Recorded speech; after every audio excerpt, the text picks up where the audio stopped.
आप सभी को यथोचित अभिवादन। मनी एंड बैंकिंग, मुद्रा एवं अधिकोषण तत्व के अंतर्गत आज हम पढ़ने वाले हैं पूंजीवादी अर्थव्यवस्था में मुद्रा का महत्व। देखिए, पूंजीवादी अर्थव्यवस्था का अर्थ सबसे पहले जानना है हमें। एक ऐसी प्रणाली जिसमें उत्पादन के साधनों पर व्यक्तियों और निजी संस्थाओं का स्वामित्व होता है। उत्पादन लाभ कमाने के उद्देश्य से किया जाता है। केंद्रीय और आर्थिक समस्याओं का समाधान केंद्रीय आर्थिक समस्याओं का समाधान कीमत संयंत्र के द्वारा होता है। अब केंद्रीय आर्थिक समस्याएं क्या हैं? केंद्रीय आर्थिक समस्याओं में आता है कि क्या उत्पादन करना है, क्या उत्पादन करें, कैसे करें, कब करें, कहाँ करें और किसके द्वारा हो, किसके द्वारा हो। ये कुछ समस्याएं हैं जो केंद्रीय समस्याएं कहलाती हैं। ये उत्पादन से संबंधित होती हैं। What to produce, how to produce, when to produce and by whom it is to be produced. तो ये जो समस्याएं हैं अर्थव्यवस्था में, ये समस्याएं कीमत संयंत्र अर्थात प्राइस मैकेनिज़्म के द्वारा नियंत्रित होते हैं। अब प्राइस मैकेनिज़्म क्या है, थोड़ा सा जानिए। देखिए, प्राइस मैकेनिज़्म ये कहता है कि वस्तुओं के जो मूल्य होंगे, वस्तुओं के जो मूल्य होंगे वह तय किए जाएंगे। कैसे? वह तय किए जाएंगे मांग और पूर्ति, यानी कि डिमांड और सप्लाई। ये जो दो फोर्सेस हैं, इनके आधार पे जो मूल्य होगा, जो प्राइस होगा, उसका निर्धारण होगा।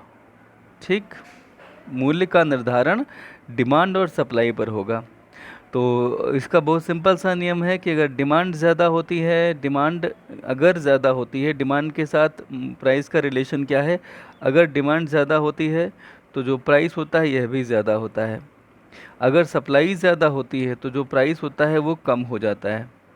ठीक, इसका अगर उलट कर लें, अगर डिमांड घट जाए तो प्राइस जो होता है वह भी घटने लगता है। अगर सप्लाई घट जाए तो प्राइस जो है वो बढ़ने लगता है।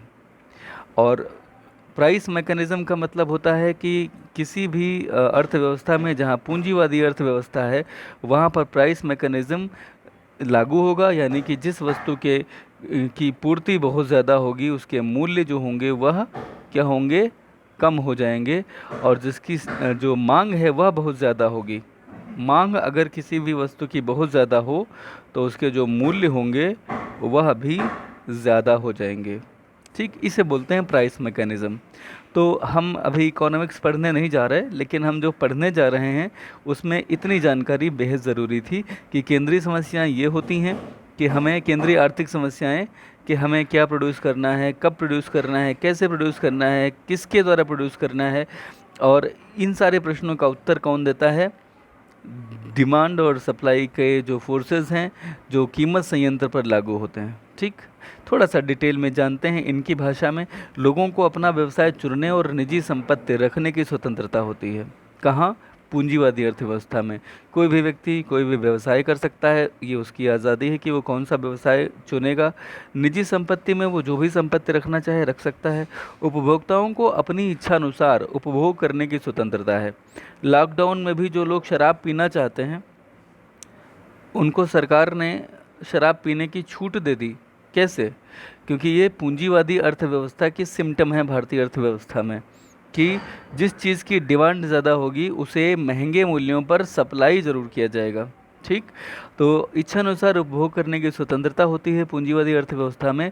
सरकार जो होगी वह क्या करेगी? आर्थिक क्रियाओं में हस्तक्षेप नहीं करेगी। वस्तुतः पूंजीवादी अर्थव्यवस्थाओं का जन्म विकास मुद्रा के कारण ही हुआ, जैसा कि निम्नलिखित तथ्यों से स्पष्ट है। अभी मैंने लॉकडाउन में शराब की दुकानें सरकार के द्वारा खुलने की बात की, और मैंने उससे पहले बोला था कि इसलिए शराब बेचेगी क्योंकि ये पूंजीवादी अर्थव्यवस्था का लक्षण है कि उपभोग की इच्छानुसार उपभोग की स्वतंत्रता है। मगर सरकार इसे तय कर रही है तो अपने देश में पूंजीवादी अर्थव्यवस्था पूरी तरह से लागू नहीं है। तो भारत में अर्थव्यवस्था कौन सी है? मिश्रित अर्थव्यवस्था, जिसे हम जानेंगे। अलग अलग अर्थव्यवस्थाओं में मुद्रा का क्या महत्व है हमें आज जानना है। हम पहले जान रहे हैं पूंजीवादी अर्थव्यवस्था में मुद्रा का महत्व। तो हम ये जानना चाहते हैं कि पूंजीवाद का आधार है मुद्रा। देखिए, पूंजीवादी अर्थव्यवस्था के उदय और विकास का आधार पूंजी का संचय है, और पूंजी का अधिकाधिक संचय मुद्रा के फलस्वरूप ही हो सका। कीमत संयंत्र पर अभी मैंने कुछ टिप्पणी की थी, उसी को इन्होंने बताने की कोशिश की है। पूंजीवादी अर्थव्यवस्था मुख्यतः कीमत संयंत्र पर आधारित होती है, प्राइस मैकेनिज्म। कीमत संयंत्र क्या है? मुद्रा के माध्यम से ही काम करता है। केंद्रीय आर्थिक समस्याएं जैसे क्या, कितनी मात्रा में उत्पादन करना है, कैसे करना है, उत्पादन का वितरण किन में किया जाए, इन सारी समस्याओं का समाधान कीमत संयंत्र की सहायता से ही किया जाता है। कैसे किया जाता है, ये बात की बात है। अभी इतना जाने कि कीमत संयंत्र जितनी भी राष्ट्रीय इकोनॉमिक समस्याएं हैं, राष्ट्रीय आर्थिक समस्याएं हैं, राष्ट्रीय केंद्रीय आर्थिक समस्याएं हैं, उनका निदान कीमत संयंत्र से होता है, जो कि मुद्रा पर ही आधारित है। व्यवसाय का चुनाव अगर आपको करना है तो पूंजीवादी अर्थव्यवस्था में लोगों को अपना व्यवसाय चुनने की स्वतंत्रता है। कोई भी व्यक्ति सामान्यतः उसी प्रकार उसी व्यवसाय को चुनता है जिसमें उसे मुद्रा के रूप में अधिकतम प्रतिफल मिलने की संभावना है। अतः व्यवसाय का चुनाव भी मुद्रा के आधार पर ही तो हुआ। अच्छा, उपभोक्ता की सार्वभौमिकता, मतलब उपभोक्ता जैसा चाहे वैसा आचरण करे, तो उपभोक्ता को सम्राट माना जाता है, सम्राट को ही सार्वभौमिकता मिलती है। तो उत्पादक उन्हीं वस्तुओं का उत्पादन करते दिखते हैं जिनकी उपभोक्ताओं द्वारा मांग की जाती है। उपभोक्ता का सार्वभौमिकता, कंज्यूमर सॉवरेनिटी का आधार भी क्या है? मुद्रा ही है। मुद्रा के द्वारा उपभोक्ता अपनी इच्छा अनुसार विभिन्न वस्तुएं खरीदकर अपने कल्याण में, संतुष्टि में वृद्धि कर सकता है। उपभोक्ता को अधिकतम संतुष्टि, देखिए एक उपभोक्ता जो है ना, वो मुद्रा के माध्यम से सम सीमांत तुष्टिगुण नियम को, law of equi marginal utility को लागू करता है। ठीक है, इसमें ये होता है कि प्रत्येक एक अतिरिक्त इकाई पे लगभग उतनी ही यूटिलिटी या उतनी ही संतुष्टि आपको मिलनी चाहिए मुद्रा की। ये सम सीमांत तुष्टिगुण नियम होता है। तो इससे उसे संतुष्टि मिलती है, तो ये मुद्रा के माध्यम से ही ये नियम लागू हो पाता है। वितरण प्रणाली को सुगम बनाना, उत्पादन के प्रत्येक साधन का पुरस्कार मुद्रा की सहायता से आसानी से मिलता है। मुद्रा के अभाव में उत्पादन के साधनों के पारिश्रमिक का निर्धारण और वितरण बहुत मुश्किल है, संभव ही नहीं था बेसिकली। अच्छा, आप सभी लोग जानते हैं कि पूंजी का निर्माण जो है वो मुद्रा के माध्यम से ही होता है। कैसे? क्योंकि पूंजी निर्माण में बचत और निवेश का बहुत महत्वपूर्ण स्थान है। बचत तथा निवेश दोनों ही मुद्रा की सहायता से होते हैं। पूंजी की मांग और पूर्ति में संतुलन ब्याज दर द्वारा स्थापित किया जाता है। इसका क्या आशय है? एक व्यवसायी को अगर पूंजी चाहिए तो वो क्या करता है? वह ऋण लेता है। किससे? बैंक से। और अगर जो ब्याज की दरें हैं उनको कम कर दिया जाए तो ऋण जो होगा वो आसान हो जाएगा ना। ऋण क्या होगा? आसान हो जाएगा, और लोग ज़्यादा पूंजी ले सकेंगे। पूंजी कितनी ले सकेंगे? ज़्यादा। तो क्या होगा कि अगर ब्याज की दरों को कम कर दिया जाए तो ऋण के माध्यम से पूंजी आसान हो जाती है। तो पूंजी के निर्माण का साधन क्या है? पूंजी के निर्माण का साधन क्या है? पूंजी की मांग और पूर्ति में संतुलन ब्याज दरों से होता है। हमें अगर पूंजी बढ़ानी हो तो ब्याज की दरों को कम करना होगा। पूंजी कम करने के लिए इसकी दरों को क्या करना पड़ेगा? बढ़ाना पड़ेगा। ठीक है, तो आप समझ गए होंगे कि ब्याज जो होता है उसी से पूंजी की उपलब्धता निर्भर करती है। ब्याज मुद्रा में ही व्यक्त किया जाता है। एक और विषय है इसमें 8वां पॉइंट, अधिकतम लाभ प्राप्ति का साधन। पूंजीवादी अर्थव्यवस्था में प्रत्येक उत्पादन का उद्देश्य अधिकतम लाभ कमाना होता है। उसके लिए उत्पादक द्वारा उत्पादन के साधनों का सीमांत, उत्पादकता, वस्तु की लागत, कीमत आदि को ध्यान में रखा जाता है। इन सब का वर्णन मुद्रा में ही किया जा सकता है। तो बगैर मुद्रा के तो यह संभव ही नहीं है। एक दो और महत्वपूर्ण पॉइंट हैं, वह है साख का आधार। देखिए, साख यानी कि उधारी यानी कि क्रेडिट। पूंजीवादी अर्थव्यवस्थाओं में व्यापार, वाणिज्य तथा उद्योग धंधे, इनका पूरा ढांचा साख पर टिका होता है। ठीक है, आर्थिक प्रणाली का नियंत्रक, कंट्रोलर, जरा इसे भी समझिएगा। मुद्रा पूंजीवादी अर्थव्यवस्था को न केवल जीवन प्रदान करती है वरन उसका संचालन, वरन मतलब परंतु, साथ ही उसका संचालन और नियंत्रण भी करती है। मतलब जीवन तो प्रदान करती ही है पूंजी अर्थव्यवस्था को, उसके अस्तित्व का कारण तो है ही मुद्रा, उसके संचालन और नियंत्रण का भी कारण मुद्रा ही है। देखिए, राष्ट्रीय आय, उपभोग, उत्पादन, बचत, निवेश, इनकी मुद्रा के रूप में इन्हें व्यक्त किया जाता है। बगैर मुद्रा के आप कितना उत्पादन हुआ, कितना उपभोग किया गया, कितनी राष्ट्रीय आय है, क्या बगैर मुद्रा के बता सकते हैं? नहीं ना। तो ये सभी मुद्रा में व्यक्त किए जाते हैं। मुद्रा व साख की मात्रा में परिवर्तन द्वारा देश के उत्पादन, आय, निवेश, रोजगार आदि के स्तर को प्रभावित करके मंदी, तेजी, बेरोजगारी, आर्थिक विषमताएं जैसे गंभीर समस्याओं का समाधान किया जा सकता है। तो आप उपयुक्त विवेचन से स्पष्ट रूप से ये समझ चुके हैं कि मुद्रा के बिना पूंजीवादी अर्थव्यवस्था का सफल संचालन असंभव है।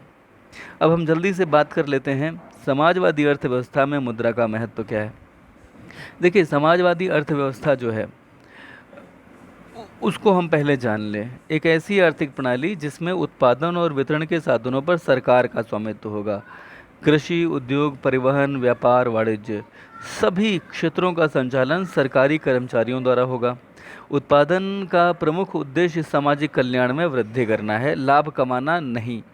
केंद्रीय समस्याओं का समाधान भी केंद्रीय नियोजन अधिकारी द्वारा किया जाता है, यानी कि प्लानिंग कमीशन का जो शीर्षस्थ अधिकारी होता है, जो उसका उपाध्यक्ष होता है, वह उसे देखेगा, क्योंकि अध्यक्ष तो प्रधानमंत्री ही हुआ करता था प्लानिंग कमीशन का। हालांकि अभी प्लानिंग कमीशन नहीं है, अब उसकी जगह NITI है, NITI Aayog, national institute for transforming India. अब फिलहाल नीतियां बनाई जाती हैं कि कैसे देश को ट्रांसफॉर्म किया जा सके from developing to developed country. चलिए देखते हैं। समाजवादी अर्थव्यवस्था में मुद्रा की भूमिका के संबंध में विद्वान थोड़ा सा मतभेद में हैं। एक मत है जो कहता है कि समाजवादी अर्थव्यवस्था में मुद्रा का कोई स्थान ही नहीं है। इसके विपरीत दूसरे मत में कुछ लोग ये कहते हैं कि समाजवाद में भी मुद्रा एक महत्वपूर्ण स्थान और योगदान देती ही है। तो जो लोग मानते हैं कि समाजवाद में मुद्रा का कोई भी योगदान नहीं, उल्टा मुद्रा कहीं ना कहीं नुकसान करती है, तो ज़रा हम उनके विचारों से अवगत हो लें पहले। मुद्रा विरोधी दृष्टिकोण में जो है वो लोग हैं जिन्होंने मुद्रा को सामाजिक और आर्थिक बुराइयों का स्रोत माना। इसमें कार्ल मार्क्स बहुत ज़्यादा क्योंकि समाजवाद के प्रणेता के तौर पे साम्यवादी दर्शन के जन्मदाता ही रहे हैं कार्ल मार्क्स, और इन्होंने मुद्रा का कट्टर विरोध किया। उनका विचार ये था कि समाज में वर्ग संघर्ष, यानी कि जो पूंजीपति है और जो सर्वहारा है, यानी कि जो श्रमिक है, वो आपस में लड़ता रहता है। तो जो उनका एक खींचतान होती है कि जो उद्योगपति हैं वो उनको कम से कम वेतन देना चाहते हैं, क्योंकि ऐसा करके उनकी लागत कम आएगी और उनका लाभ बढ़ जाएगा। तो वो वेतन क्या है, वेतन कम से कम देना चाहते हैं। कौन? जो इंडस्ट्रियलिस्ट हैं, ठीक है। और जो बेचारे लेबरर्स हैं वो चाहते हैं कि उन्हें ज़्यादा से ज़्यादा वेतन मिल जाए। तो अब क्या है कि यहाँ पर इनके बीच में एक खींचतानी चलती रहती है। तो ये वर्ग संघर्ष और श्रमिकों के शोषण का मूल कारण लाभ की भावना है, ऐसा कार्ल मार्क्स मानते हैं। और कार्ल मार्क्स जब ऐसा मानते हैं तो वो जानते हैं कि ये जो प्रॉफिट मोटिव है ये मुद्रा के उदय के कारण उत्पन्न हुआ, अतः ये कहते हैं कि मुद्रा को समाप्त कर देना चाहिए। मार्क्स का ये पूरा विश्वास था कि जो पूंजीवाद है इसकी समाप्ति जैसे ही होगी वैसे ही मुद्रा स्वयं समाप्त हो जाएगी। 1917 में रूस में क्रांति के बाद बोल्शेविकों ने कार्ल मार्क्स के विचारों से प्रेरित होकर के मुद्रा के प्रचलन को समाप्त कर दिया था। उसका दृढ़ विश्वास था कि वे मुद्रा तथा क्रय विक्रय के बिना प्राकृतिक अर्थव्यवस्था को स्थापित करने में सफल होंगे, किंतु समाजवादियों का यह प्रयत्न पूर्णतया असफल रहा। उन्होंने शीघ्र ही यह अनुभव किया कि मुद्रा के अभाव में अर्थव्यवस्था का संचालन संभव नहीं है। परिणामतः सन 1921 में नई आर्थिक नीति रूस में लागू हुई और समाजवादी अर्थव्यवस्था को पुनः महत्वपूर्ण स्थान दे दिया गया। तब से लेकर अब तक वहाँ समाजवादी अर्थव्यवस्था ने महत्वपूर्ण भूमिका निभाई। अब मुद्रा आवश्यक है समाजवाद में किस तरह से, ज़रा ये भी जानें। देखिए, मुद्रा समाजवादी देशों में भी महत्वपूर्ण स्थान रखती है, क्योंकि ये विनिमय का माध्यम है, क्योंकि ये मूल्य मापन की इकाई है, क्योंकि आय का वितरण देश भर में इसी के माध्यम से होता है।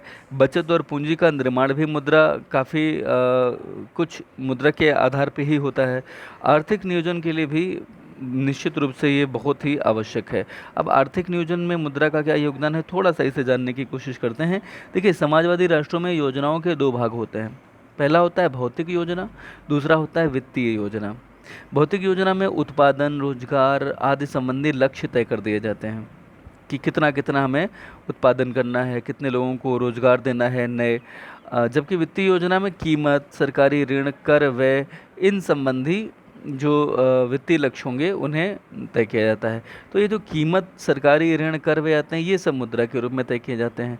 जो फिजिकल योजनाएं होती हैं वो मुद्रा के रूप में नहीं होती। उसमें तो ये आएगा कि हमें कितने हज़ार टन उत्पादन किस चीज़ का बढ़ाना है, लेकिन वित्तीय योजनाओं में सारी की सारी चीज़ें मुद्रा में व्यक्त की जाती हैं। तो आर्थिक नियोजन में, जो इकोनॉमिक प्लानिंग में, जो अगर आप देखें तो मुद्रा का योगदान किसी भी तरह से कम नहीं है। अच्छा, साधनों के आवंटन के लिए भी आवश्यक है। देश में योजना कोई भी हो, उसके योजना अधिकारी को उत्पादन के साधनों का विभिन्न क्रियाओं में आवंटन करना पड़ता है, और योजना अधिकारी मुद्रा के रूप में साधनों की विभिन्न उपयोगों में सीमांत लागत और सीमांत आय की तुलना करता है। यानी कि किसी साधन को अगर हमने लगाया तो उस पर लागत कितनी आई एक एक्स्ट्रा यूनिट को लगाने का, और उससे सीमांत आय कितनी आई, और ऐसा करके वो अनुमान लगाता है कि साधनों का कुशलतम बंटवारा हो सके। तो ये जो सीमांत लागत और सीमांत आय है, क्या ये मुद्रा के बिना मापी जा सकती है? नहीं ना। सातवां पॉइंट है व्यावसायिक गणनाओं का आधार। देखिए, समाजवादी राष्ट्र में श्रम विभाजन हो, विशिष्टीकरण हो, इन सभी के लिए अगर आपको कुछ काम करना है तो आपको ये पता होना चाहिए कि बगैर इनके औद्योगिक इकाइयां सफल नहीं हो सकती। श्रम का बंटवारा तो करना पड़ेगा ना, हर व्यक्ति हर काम के लिए सूटेबल नहीं होता। और लगातार जब श्रम का विभाजन हो जाएगा, लगातार एक व्यक्ति एक ही काम करेगा तो वो उसमें स्पेशलाइजेशन हासिल कर लेता है। बगैर इसके औद्योगिक इकाइयां सफलतापूर्वक नहीं चल सकती। तो आपको मैं ये बताना चाहता हूँ कि इन सारी चीज़ों का जो गणना होती है, यह भी मुद्रा के उपयोग के बिना संभव नहीं है। देखिए, अलग अलग विशिष्टताओं वाले लोगों को अलग अलग पारिश्रमिक दिया जाता है ना। विशिष्टीकरण क्या बगैर मुद्रा के संभव है? जो लोग एक्सपर्ट होते हैं उन्हें उसी काम के लिए ज़्यादा सैलरी दी जाती है, जो ट्रेंड नहीं होते हैं उन्हें कम सैलरी दी जाती है। ठीक है। विदेशी व्यापार के लिए आवश्यक, विदेशी व्यापार के लिए मुद्रा की बहुत बड़ी आवश्यकता है, क्योंकि अलग अलग देश में अलग अलग मुद्राएं चलती हैं। समाजवादी अर्थव्यवस्थाएं अपना समस्त विदेशी व्यापार द्विपक्षीय समझौते के आधार पे करते हैं। ठीक है। द्विपक्षीय समझौता मतलब एक देश का दूसरे देश के साथ कोई समझौता होगा ना, तो वो द्विपक्षीय समझौते करते हैं, लेकिन वो वस्तु विनिमय के आधार पे तो नहीं कर सकते ना, क्योंकि वस्तु में एक वस्तु के बदले में दूसरी वस्तु लाना कठिन है। मुद्रा लेके गए और कोई वस्तु खरीद के ले आए, ये आसान है। तो अपने जो समाजवादी अर्थव्यवस्था है ना, उन्हें भी विभिन्न राष्ट्रों से व्यापार करने के लिए विदेशी विनिमय यानी कि फॉरेन एक्सचेंज यानी कि विदेशी मुद्रा की आवश्यकता पड़ती है, और विदेशी विनिमय संबंधी लेन देन मुद्राओं के माध्यम से ही किए जा सकते हैं। Professor G.N. होम कहते हैं कि समाजवादी अर्थव्यवस्था सदैव मौद्रिक अर्थव्यवस्था रही है, अतः संभवतः भविष्य में भी रहेगी। तो कुल मिलाकर के ऐसी अर्थव्यवस्था जो सामाजिक अर्थव्यवस्था कहलाती है, उसमें सीमित और दुर्लभ साधनों का विभिन्न आवश्यकताओं के अनुसार आवंटन किया जाता है, उत्पादन के लक्ष्य तय कर लिए जाते हैं, साधनों को उपयुक्त पारिश्रमिक प्रदान करने हेतु उनकी योग्यताओं की तुलना की जाती है, और इन सब के लिए आर्थिक गणनाओं का जब सहारा लिया जाता है तो बगैर मुद्रा के यह संभव ही नहीं दिखता। इतना अवश्य है कि पूंजीवाद में तो मुद्रा एक स्वामी और साध्य दोनों का रूप धीरे धीरे धारण करती चली जाती है, लेकिन समाजवाद में मुद्रा केवल एक सेवक है और केवल साधन के रूप में कार्य करती है। अब नियोजित अर्थव्यवस्था जो है, इसे हम बोलते हैं प्लान्ड इकोनॉमी। नियोजित अर्थव्यवस्था क्या है, ज़रा इसे जानने की कोशिश कीजिएगा। जैसे भारतीय अर्थव्यवस्था आज़ादी के बाद नियोजित अर्थव्यवस्था के रूप में कार्य करती नजर आई। ठीक है। तो नियोजित अर्थव्यवस्था जो होती है वो दो तरह की होती है, एक तो 100% सरकार के द्वारा नियोजित जिसे हम समाजवादी अर्थव्यवस्था बोलते हैं, और दूसरा मिश्रित अर्थव्यवस्था होती है। तो Indian economy is a type of planned economy, और उसमें भी मिक्स्ड इकोनॉमी। तो नियोजित अर्थव्यवस्था को आप इतना समझ लीजिए कि जो आपके मुख्य आर्थिक निर्णय हैं जो केंद्रीय आर्थिक समस्याओं पर आधारित होते हैं कि क्या और कितना उत्पादन कहाँ कैसे कब किया जाए, बंटवारा आवंटन कैसे होगा, एक केंद्रीय नियोजन सत्ता होगी जो कि देश के आर्थिक संसाधनों का व्यापक सर्वेक्षण करेगी और उसके आधार पे ऐसे निर्णय लेगी। उसके बाद में तमाम विकास के कार्यक्रम बनाए जाएंगे और उससे देश का विकास किया जाएगा। आर्थिक संसाधनों का कुशलतम प्रयोग जो होगा उसकी प्राथमिकताएं सरकार के द्वारा ही तय की जाएंगी और इन्हीं प्राथमिकताओं के आधार पे विभिन्न क्षेत्रों में पूंजी लगाई जाएगी। दो तरह की अर्थव्यवस्थाएं मैंने आपको बताई ही है, प्लान्ड होती हैं, एक तो समाजवादी और दूसरा मिश्रित अर्थव्यवस्था। तो मिश्रित अर्थव्यवस्था थोड़ा जाने। उत्पादन के साधनों का स्वामित्व सरकारी, निजी और सहकारी क्षेत्रों में थोड़ा थोड़ा बटा होता है। कुछ कार्य ऐसे होंगे जो केवल सरकारें करेंगे, कुछ कार्य ऐसे होंगे जो सरकारें और निजी क्षेत्र दोनों करेंगे और कुछ कार्य ऐसे होंगे जो केवल निजी क्षेत्र करते नजर आते हैं। तो मिश्रित अर्थव्यवस्था में क्या होगा कि विभिन्न विकास योजनाएं जो बनाई जाएंगी, क्या उनमें बगैर मुद्रा के भूमिका के कुछ संभव है? आज आप वर्तमान में मिश्रित अर्थव्यवस्था में जी रहे हैं, क्या यहाँ पे बगैर मुद्रा की परिकल्पना के ये अर्थव्यवस्था का ये वर्तमान स्वरूप, इसकी परिकल्पना की जा सकती है? चलिए हम जानते हैं कि जो हमारी नियोजित अर्थव्यवस्था है उसमें किस तरह से मुद्रा सहयोग करती है, सहभागिता दर्ज करती है। पहली बात है कि विकास योजनाओं का निर्माण। विकास योजनाओं के निर्माण में मुद्रा का महत्वपूर्ण योगदान है। योजना अधिकारी यानी कि भारत में नीति आयोग है, वह ये तय करता है कि सरकारी और निजी क्षेत्र के विकास लक्ष्यों की प्राप्ति के लिए कितने वित्तीय साधनों की यानी कि मुद्रा की आवश्यकता होगी। योजनाओं की पूर्ति के लिए साधन प्राप्ति हेतु का स्रोत मुद्रा है। देखिए, सरकार को ढेर सारा पैसा चाहिए होता है क्योंकि सरकार को ढेर सारे विकास के कार्य करने होते हैं। इसके लिए सरकार जिस तरह से पूंजी इकट्ठा करती है वो कहाँ से आती है? मुद्रा के माध्यम से ही तो आती है। सरकार बॉन्ड इशू करती है, आरबीआई से ऋण लेती है, वगैरह वगैरह। दूसरा आता है इसमें घाटे की वित्त व्यवस्था तथा विदेशी सहायता। आप सभी लोग जानते होंगे कि सरकार जब घाटे की वित्त व्यवस्था लागू करती है, घाटे की वित्त व्यवस्था अर्थात सरकार अपने खर्चे अधिक तय करती है और आय जो होती है वह उसकी कम होती है, तो ऐसी स्थिति को कहा जाता है घाटा, और यह है घाटे की अर्थव्यवस्था। ठीक है, तो घाटे की जो अर्थव्यवस्था होती है उसको सरकार कैसे पूरा करती है? उसके लिए सरकार क्या करती है? अपरिवर्तनीय पत्र मुद्रा, नए नोट छाप के घाटे को पूरा करती है। तो नए नोट तो मुद्रा ही है ना, मुद्रा के बिना क्या घाटे की वित्त व्यवस्था लागू की जा सकती है? उत्तर है बिल्कुल भी नहीं। चलिए, चौथा पॉइंट है विदेशी व्यापार का आधार। देखिए, हम सभी लोग अभी पढ़ चुके हैं कि मुद्रा एक देश की दूसरे देश की मुद्रा से जब बदली जाती है तो कुछ विनिमय दरें होती हैं जिन्हें एक्सचेंज रेट कहा जाता है और इसके आधार पर ही विदेशी व्यापार संभव होता है। आज जब पूरी दुनिया एक ग्लोबल विलेज बन चुकी है, वैश्विक गांव बन चुकी है, तो ऐसे में बगैर मुद्रा के तो आप अंतर्राष्ट्रीय व्यापार की कल्पना ही नहीं कर सकते। बचत का आधार मुद्रा शुरुआत से रही है जो कि बाद में पूंजी निर्माण का आधार बनता है। साधनों का आवंटन, पूरे देश में मुद्रा ही है जो साधनों के आवंटन का जरिया बनता है, ये आप समझ चुके हैं। आय तथा रोजगार के स्तर पर प्रभाव। देखिए, वर्तमान युग में नियोजित विकास के अंतर्गत प्रचलन में मुद्रा की मात्रा बढ़ती चली जाती है जिसका आय तथा रोजगार पर अच्छा प्रभाव पड़ता है। मंदी के दिनों में उत्पादन में वृद्धि तथा बेकारी में कमी करने के लिए मुद्रा की मात्रा को कम कर दिया जाता है। ठीक है, ये बातें थोड़ा सा धीरे धीरे समझ में आएंगी, मैं हल्का सा कोशिश कर लेता हूँ। देखिए, जब कभी भी मुद्रा की मात्रा बढ़ जाती है देश में तो लोगों के पास खर्च करने के लिए पैसा खूब होता है। लोग खर्च करने के लिए दुकानों पे जाते हैं, यानी कि मांग जो है बढ़ाते हैं, और मांग बढ़ने से क्या होता है, उत्पादक उत्साहित होते हैं और अधिक उत्पादन करते हैं जिससे लोगों को रोजगार जो है ना वो और मिलता है, बढ़ करके रोजगार मिलते हैं और बढ़े हुए रोजगार से लोगों की आय जो होती है उसमें भी वृद्धि होती है, तो ये बड़ा अच्छा है। लेकिन कभी अगर मंदी हो जाए और ऐसा लगे कि लोगों के पास बहुत पैसा है और मंदी है, तो मंदी में क्या होगा, उत्पादन जो होगा वो जो है कम हो जाएगा। और अगर लोगों के पास पैसा बहुत ज़्यादा यानी कि मुद्रा की अगर मात्रा इकोनॉमी में अगर ज़्यादा हो तो इसका नुकसान क्या होगा, लोगों के पास पैसा ज़्यादा होगा, वो जाएंगे दुकानों पे और मांग जो है वो क्रिएट करेंगे। जब सप्लाई होगी नहीं तो वस्तुओं के मूल्य और बढ़ते चले जाएंगे, और अगर प्राइसेस बढ़ते चले गए तो बहुत ज़्यादा महंगाई होगी, तो ये स्थिति अच्छी नहीं होगी। तो इसीलिए मुद्रा का प्रसार पे महंगाई बढ़ती है तो क्या करती है सरकार, मुद्रा की मात्रा को जो है क्या करती है, कम करती है। मुद्रा की मात्रा जब कम होती है तो लोग दुकान पे मांग, जब उनके पास पैसा कम होगा तो लोग दुकानों पे मांग करने नहीं जाएंगे। वस्तुओं की मांग जैसे जैसे नीचे आएगी तो प्राइसेस नीचे आएंगे। ये एक सिस्टम है बाजार व्यवस्था और कीमत संयंत्र का। आप पढ़ेंगे इसे धीरे धीरे आपको ये समझ में आता चला जाएगा। एक बार फिर से पढ़ा देता हूँ। मिश्रित अर्थव्यवस्था में सरकारी तथा निजी क्षेत्र दोनों विद्यमान होंगे और दोनों क्षेत्रों में तैयार वस्तुओं का क्रय विक्रय बाजारों में कीमत संयंत्र की सहायता से होता है। बाजार व्यवस्था तथा कीमत संयंत्र दोनों का आधार मुद्रा ही होती है।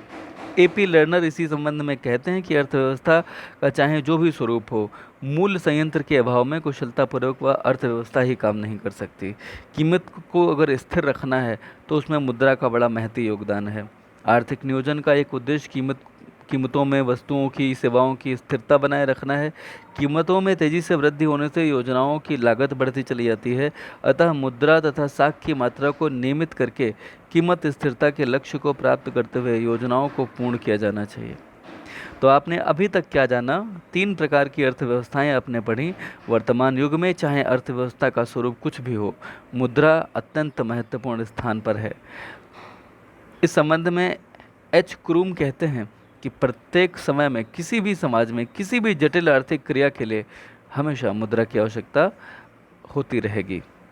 तो मुझे लगता है कि आपको ये समझ में आया होगा। इसे ध्यान से सुनने के लिए आपका बहुत बहुत धन्यवाद।